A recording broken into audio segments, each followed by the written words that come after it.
donc le fait que PASTEF décide d'introduire sa proposition de loi, de la faire voter, est-ce que quelque part les partisans du Premier ministre manqué wuñu confiance ci volonté wu président de la République à lever lépp loo xam ne goulot d'étranglement la concernant pas seulement Ousmane Sonko mais concernant ces histoires de déchéance nga xam ne il y a Ousmane Sonko qui était touché, il y a Barthélémy Diaz, avant bi Macky Sall modifier le code électoral il y a eu Karim Wade et Khalifa Ababacar Sall. waaw man dama jàpp ne ça serait une très grande erreur d'avoir ce type de suspicion là envers le président de la République par rapport ak surtout avant projet de loi yi nga xam ne fësal na ko démb jébbal ko askan bi parce que tamit il faut qu'on le dise pour man c'est pour la première fois parce que man c'est vrai que démb la affaire yi génn démb laa ci jot je peux dire comme ñëpp mais j'ai bien regardé les 4 projets de loi mais et ça je parle sous le contrôle des analystes je pense que pour la première fois un chef d'exécutif au Sénégal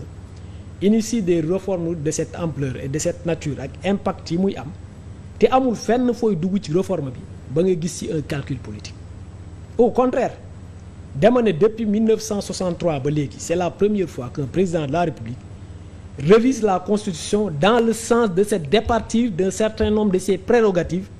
qu'il partage avec ses homologues des autres institutions. On parle du Premier ministre bi nga xam ne tey il partage l'article 42 avec le président, le nouveau article 42 avec le président de la République.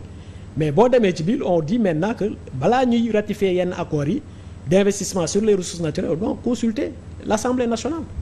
Donc le partage de pouvoir c'est non seulement en direction de la primature mais c'est en direction également du pouvoir législatif. Donc mënuñu def des réformes de cette nature et que les gens puissent avoir des suspicions de cette nature. Man li nga xam ne jàngat naa ko ci président de la République lu ndaw li ma nekk ak moom au palais mais même li ko jiitu c'est une personne boo xam ne nekkul ci considération yooyu nekkul ci calcul yooyu surtout su fekkee dafa concerner le premier ministre bi nga xam ne intention yi mu amoon ci moom bi mu nekkee en prison di julli di maintenir jëm ci suuf di ñaan yàlla nañu invalider son dossier et que bésu le président du parti jàll mu fësalaat ko yàggul tuuti bi ko journaliste yi ne diw day lorñi sa fauteuil est-ce que nekkoo woon sa yow ci interview bu boobu. non mu ne leen na ko xool. naka ne jàpp Demba Ndiaye su ma juumul bi ay xale ñëwee palais di visiter palais bi lim leen wax yaakaar naa ñëpp dégg na ko da leen ne fii du ma fi nekk maanaam fii yàgg-yàgg dama fiy jóge mais ñaan naa yàlla su ma fi jógee Ousmane Sonko moo may wutu kooku en tout cas man personnellement ak li ma jot a sekk ak moom. amul fenn fu ma gis ci moom des calculs allant dans ce sens-là donc képp koo xam ne yaa ngi gis ci timing bi nga xam ne soumettre nañ ko projet de maanaam publier nañ projet de avant projet de loi yi ak contenu projet de loi yi comme étant stratagème qui vise à def ay dëgg sërëx wala je ne sais pas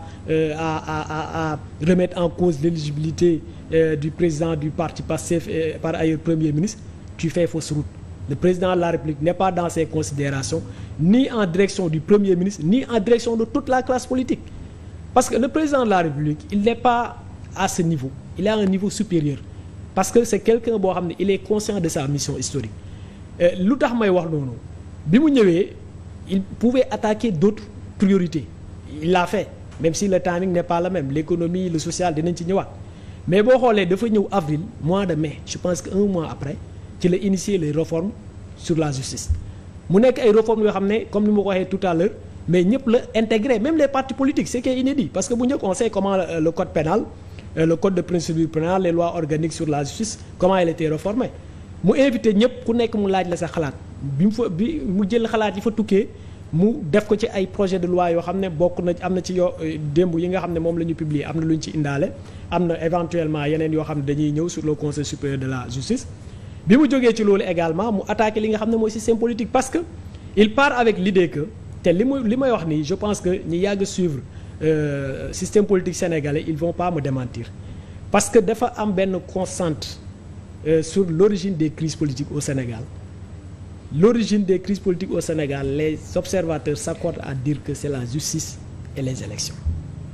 donc moom li ko yitteel mooy naka la ñuy fexe ba am une justice boo xam ne ñëppay ànd ci ni muy doxee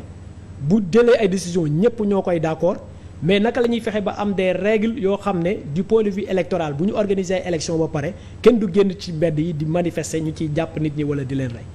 le président de la République ci foofu la placé boppam ci loolu la nekk di dox amul benn stratégie wala stratagème boo xam ne c'est derrière les 4 projets de loi yi ñu présenté démb.